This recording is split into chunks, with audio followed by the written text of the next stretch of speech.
The Vedas are a large body of texts originating in the ancient Indian subcontinent, composed in Vedic Sanskrit. The texts constitute the oldest layer of Sanskrit literature and the oldest scriptures of Hinduism. Hindus consider the Vedas to be apauruṣeya, which means not of a man, superhuman, and impersonal, or authorless. Vedas are also called śruti literature, distinguishing them from other religious texts, which are called smṛti. The Veda, for Orthodox Indian theologians, are considered revelations seen by ancient sages after intense meditation, and texts that have been more carefully preserved since ancient times. In the Hindu epic the Mahabharata, the creation of Vedas is credited to Brahma. The Vedic hymns themselves assert that they were skillfully created by rishis, after inspired creativity, just as a carpenter builds a chariot. There are 4 Vedas: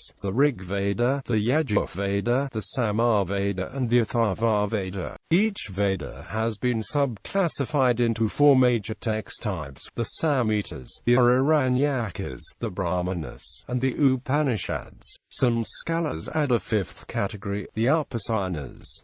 The various Indian philosophies and denominations have taken differing positions on the Vedas. Schools of Indian philosophy which cite the Vedas as the scriptural authority are classified as orthodox. Others from Marana traditions, such as Lokayata, Karvaka, Ajivika, Buddhism and Jainism, which did not regard the Vedas as authorities, are referred to as heterodox or non-orthodox schools. Despite the differences, just like the texts of the Sramana traditions, the layers of texts in the Vedas discuss similar ideas and concepts. Etymology and usage. The Sanskrit word acute knowledge, wisdom, is derived from the root vid, to know. This is reconstructed as being derived from the Proto-Indo-European root *uid, meaning see or know. The noun is from Proto-Indo-European *uidos, cognate to Greek epsilon delta omicron sigma aspect form. Not to be confused is the homonymous first and third person singular perfect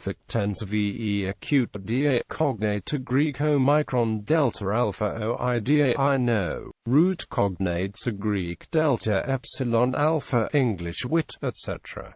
Latin video, I see, etc. The Sanskrit term Veda as a common noun means knowledge, but can also be used to refer to fields of study unrelated to liturgy or ritual, e.g., Inagada Veda, medical science, Satya Veda, science of agriculture, or Sarpa Veda, science of snakes. Der Veda means with bad knowledge, ignorant. A related word Vedana appears in hymn 8.19.5 of the Rig Veda. It was translated by Ralph D. H. Griffith as ritual law, as studying the Veda by the 14th century Indian scholar Sayana, as bundle of grass by Max Muller, and as with the Veda by H. H. Wilson. Vedas are called Marai in parts of South India. Marai literally means hidden or secret mystery. In some South Indian communities such as Iyengas, the word Veda includes the Tamil writings of the Alvar saints, such as Devu Prabandham, for example Tiruvamali. Chronology. The Vedas are among the oldest sacred texts. The Samhitas date to roughly 1700 to 1100 BC, and the Circumvedic texts, as well as the redaction of the Samhitas, date to c. 1000 to 500 BC, resulting in a Vedic period spanning the mid-2nd to mid-1st millennium BC, or the Late Bronze Age and the Iron Age. The Vedic period reaches its peak only after the composition of the mantra texts, with the establishment of the various shakas all over northern India which annotated the mantra Samhitas with Brahmana discussions of their meaning, and reaches its end in the age of Buddha and Panini and the rise of the Mahayanapadas. Michael Witzel gives a time span of c. 1500 to c. 500–400 BC. Witzel makes special reference to the Near Eastern Mitanni material of the 14th century BC, the only epigraphic record of Indo-Aryan contemporary to the Rig Vedic period. He gives 150 BC as a terminus ante-Quem for all Vedic Sanskrit literature, and 1200 BC as terminus post-Quem for the Atharva Veda. Transmission of texts in the Vedic period was by oral tradition, preserved with precision with the help of elaborate mnemonic techniques. The literary tradition is traceable in post-Vedic times after the rise of Buddhism in the Maurya period, perhaps earliest in the Kanva recension of the Yajurveda about the 1st century BC. However, oral tradition of transmission remained active. Witzel suggests the possibility of written Vedic texts towards the end of 1st millennium BCE. Some scholars such as Jack Goody state that the Vedas are not the product of an oral society, basing this view by comparing inconsistencies in the transmitted versions of literature from various oral societies such as the Greek, Serbia and other cultures, then noting that the Vedic literature is too consistent and vast to have been composed and transmitted orally across generations, without being written down. However, adds Goody, the Vedic texts likely involved both a written and oral tradition, calling it parallel products of a literate society. Due to the ephemeral nature of the manuscript material, surviving manuscripts rarely surpass an age of a few hundred years. The Sampurna non-Sanskrit University has a Rig Veda manuscript from the 14th century. However, there are a number of older Veda manuscripts in Nepal that are dated from the 11th century onwards. Ancient universities. The Vedas, Vedic rituals and its ancillary sciences called the Vedangas, were part of the curriculum at ancient universities such as at Taxila, Nalanda and Vikramashila. Categories of Vedic texts. The term Vedic texts is used in two distinct meanings. Texts composed in Vedic Sanskrit during the Vedic period. Any text considered as connected to the Vedas or a corollary of the Vedas. Vedic Sanskrit corpus. The corpus of Vedic Sanskrit texts includes the Samhitas, a collection of metric texts. There are 4 Vedic Samhitas: the Rig Veda, Sama Veda, Yajur Veda, and Atharva Veda, most of which are available in several recensions. In some contexts, the term Veda is used to refer to these Samhitas. This is the oldest layer of Vedic texts, apart from the Rig Vedic hymns, which were probably essentially complete by 1200 BC, dating to c. the 12th to 10th centuries BC. The complete corpus of Vedic mantras as collected in Bloomfield's Vedic Concordance consists of some 89,000 padas, of which 72,000 occur in the 4 Samhitas. The Brahmanas are prose texts that comment and explain the solemn rituals as well as expound on the meaning and many connected themes. Each of the Brahmanas is associated with one of the Samhitas or its recensions. The Brahmanas may either form separate texts or can be partly integrated into the text of the Samhitas. They may also include the Aranyakas and Upanishads. The Aranyakas, wilderness texts, or forest treatises, were composed by people who meditated in the woods as recluses, and the third part of the Vedas. The texts contain discussions and interpretations of ceremonies, from ritualistic to symbolic meta-ritualistic points of view. It is frequently read in secondary literature. Older Makats, Upanishads.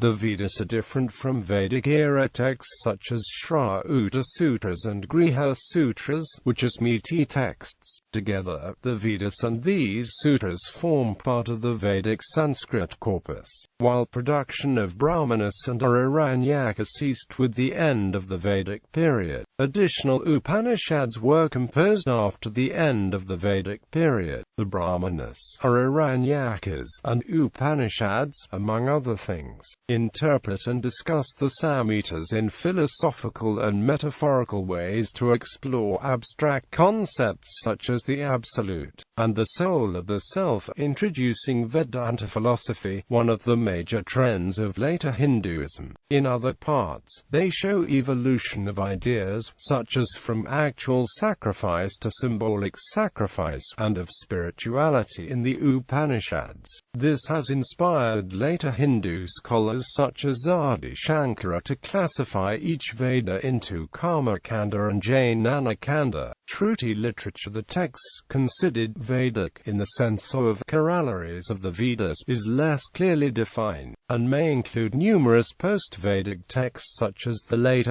Upanishads and the Sutra literature. Texts not considered to be Śruti are known as smṛti, or texts of remembered traditions. This indigenous system of categorization was adopted by Max Muller, and, while it is subject to some debate, it is still widely used. As Axel Michaels explains, these classifications are often not tenable for linguistic and formal reasons. There is not only one collection at any one time, but rather several handed down in separate Vedic schools. Upanishads are sometimes not to be distinguished from Aranyakas. Brahmanas contain older strata of language attributed to the Samhitas. There are various dialects and locally prominent traditions of the Vedic schools. Nevertheless, it is advisable to stick to the division adopted by Max Muller because it follows the Indian tradition, conveys the historical sequence fairly accurately, and underlies the current editions, translations, and monographs on Vedic literature. The Upanishads are largely philosophical works, some in dialogue form. They are the foundation of Hindu philosophical thought and its diverse traditions.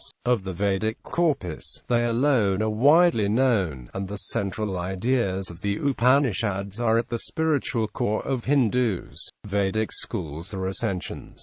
The four Vedas were transmitted in various sakhas. Each school likely represented an ancient community of a particular area or kingdom. Each school followed its own canon. Multiple recensions are known for each of the Vedas. Thus, states Witzel as well as Renus, in the 2nd millennium BC, there was likely no canon of one broadly accepted Vedic texts, no Vedic scripture, but only a canon of various texts accepted by each school. Some of these texts have survived, most lost are yet to be found. Rig Veda that survives in modern times, for example, is in only one extremely well-preserved school of Akulya, from a region called Videtha, in modern North Bihar, south of Nepal. The Vedic canon in its entirety consists of texts from all the various Vedic schools taken together. Each of the four Vedas were shared by the numerous schools, but revised, interpolated and adapted locally in and after the Vedic period,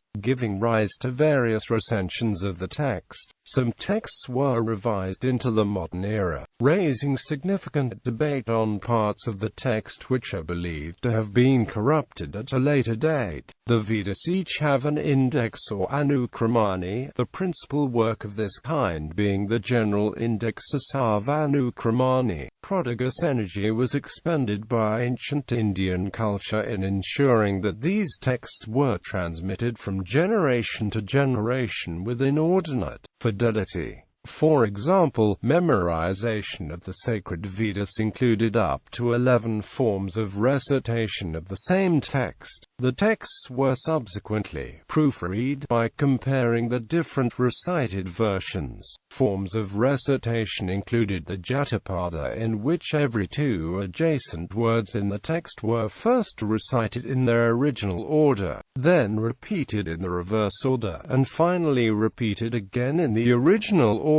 That these methods have been effective is testified to by the preservation of the most ancient Indian religious text, the Rig Veda, as redacted into a single text during the Brahmana period, without any variant readings within that school. The Vedas were likely written down for the first time around 500 BC. However, all printed editions of the Vedas that survive in the modern times are likely the version existing in about the 16th century AD. For Vedas, the canonical division of the Vedas is fourfold, viz. Rig Veda, Yajur Veda, Samar Veda, Atharva Veda. Of these, the first three were the principal original division, also called Traividya, that is, the triple science of reciting hymns, performing sacrifices, and chanting songs.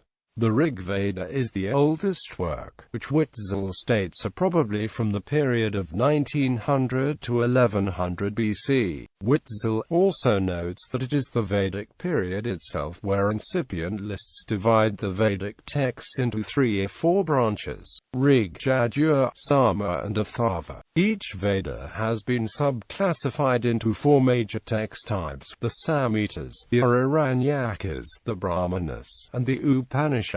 The Upasanas are considered by some scholars as the 5th part. Witzel notes that the rituals, rites and ceremonies described in these ancient texts reconstruct to a large degree the Indo-European marriage rituals observed in a region spanning the Indian subcontinent, Persia and the European area, and some greater details are found in the Vedic-era texts such as the Grhya Sutras. Only one version of the Rig Veda is known to have survived into the modern era. Several different versions of the Sama Veda and the Atharva Veda are known, and many different versions of the Yajur Veda have been found in different parts of South Asia. Rig Veda. The Rig Veda Samhita is the oldest extant Indic text. It is a collection of 1028 Vedic Sanskrit hymns and 10,600 verses in all, organized into 10 books. The hymns are dedicated to Rig Vedic deities. The books were composed by poets from different priestly groups over a period of several centuries from roughly the second half of the 2nd millennium BC, starting with the Punjab region of the northwest Indian subcontinent. The Rig Veda is structured based on clear principles. The Veda begins with a small book addressed to Agni, Indra and other gods, all arranged according to decreasing total number of hymns in each deity collection. For each deity series the hymns progress from longer to shorter ones, yet the number of hymns per book increases. Finally, the meter too is systematically arranged from Jagati and Tristubh to Anustubh and Gayatri as the text progresses. In terms of substance, the nature of hymns shift from praise of deities in early books to Nasadiya Sukta with questions such as, what is the origin of the universe? Do even gods know the answer?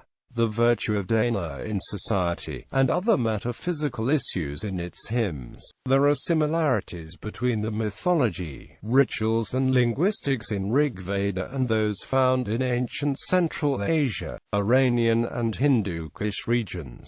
Samar Veda. The Samar Veda Samhita consists of 1549 stanzas, taken almost entirely from the Rig Veda. The Samar Veda Samhita has 2 major parts.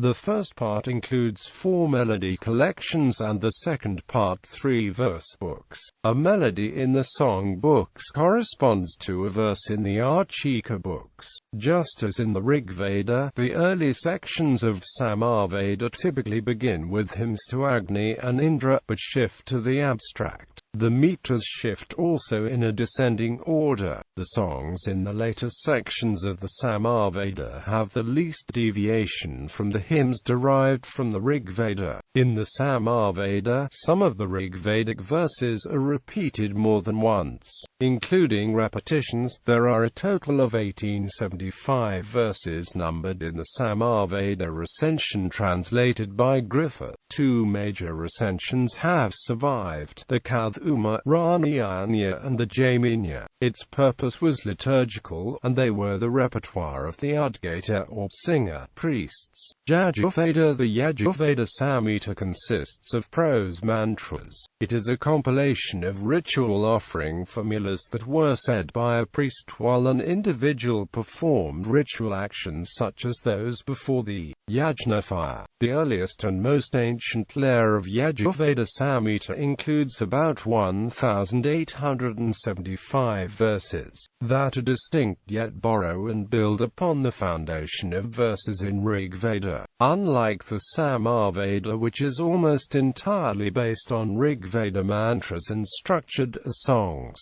the Yajurveda Samhitas are in prose and linguistically they are different from earlier Vedic texts. The Yajurveda has been the primary source of information about sacrifices during Vedic times and associated rituals. There are two major groups of texts in this Veda, the black and the white. The term black implies the unarranged motley collection of verses in Yajurveda, in contrast to the white Yajurveda. The white Yajurveda separates the Samhita from its Brahmana. The black Yajurveda intersperses the Samhita with Brahmana commentary. Of the black Yajurveda, texts from four major schools have survived, while of the white Yajurveda, two. The youngest layer of Yajurveda text is not related to rituals nor sacrifice. It includes the largest collection of primary Upanishads, influential to various schools of Hindu philosophy.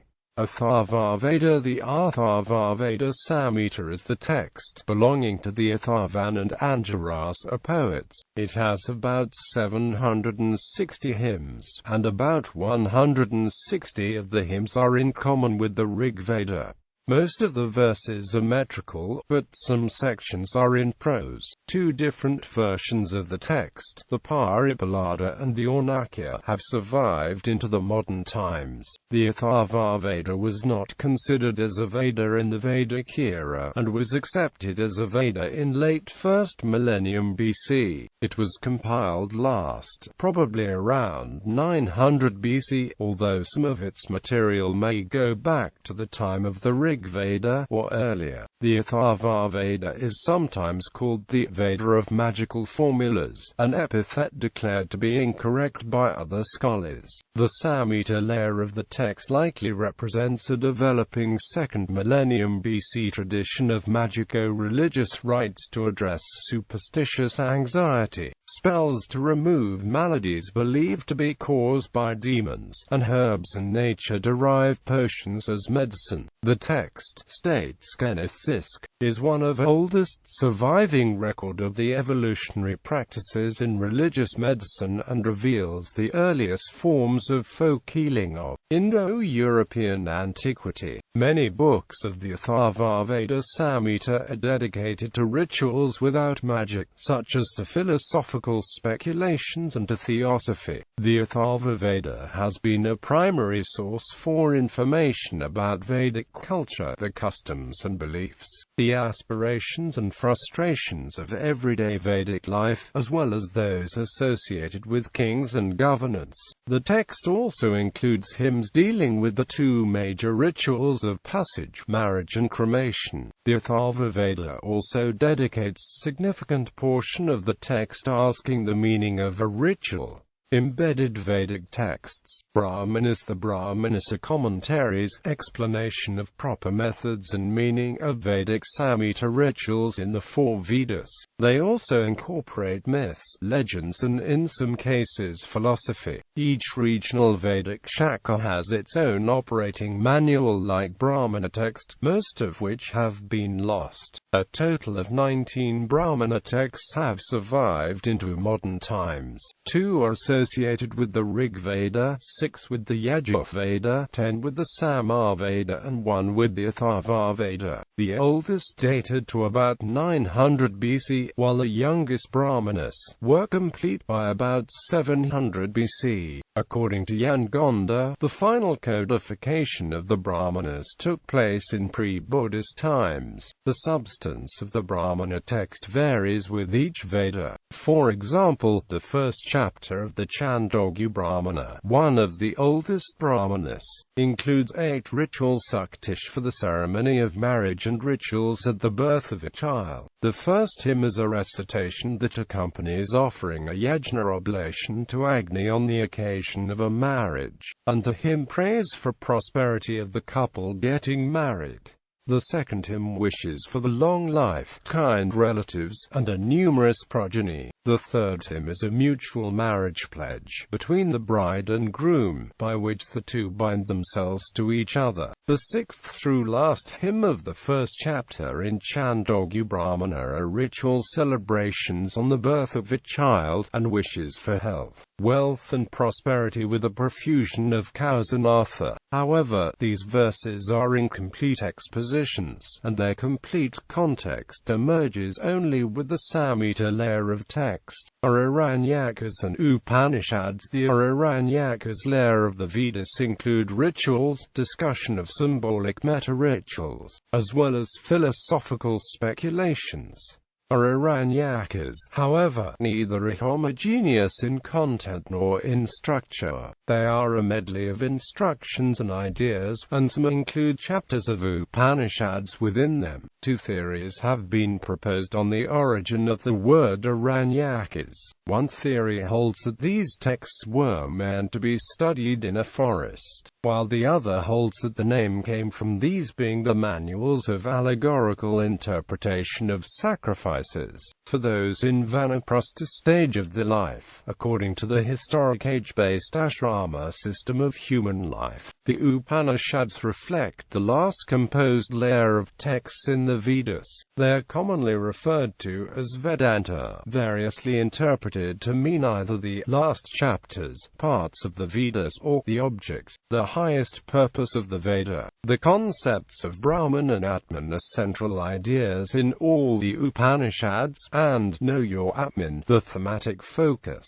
The Upanishads are the foundation of Hindu philosophical thought and its diverse traditions. Of the Vedic corpus, they alone are widely known, and the central ideas of the Upanishads have influenced the diverse traditions of Hinduism. Aranyakas are sometimes identified as Karma-kanda, while the Upanishads are identified as Jnana-kanda. In an alternate classification, the early part of Vedas are called Samhitas and the commentary are called the Brahmanas, which together are identified as the ceremonial Karma-kanda, while Aranyakas and Upanishads are referred to as the Jnana-kanda. Western Indology. The study of Sanskrit in the West began in the 17th century. In the early 19th century, Arthur Schopenhauer drew attention to Vedic texts, specifically the Upanishads. The importance of Vedic Sanskrit for Indo-European studies was also recognized in the early 19th century. English translations of the Samhitas were published in the later 19th century. In the Sacred Books of the East series edited by Muller between 1879 and 1910.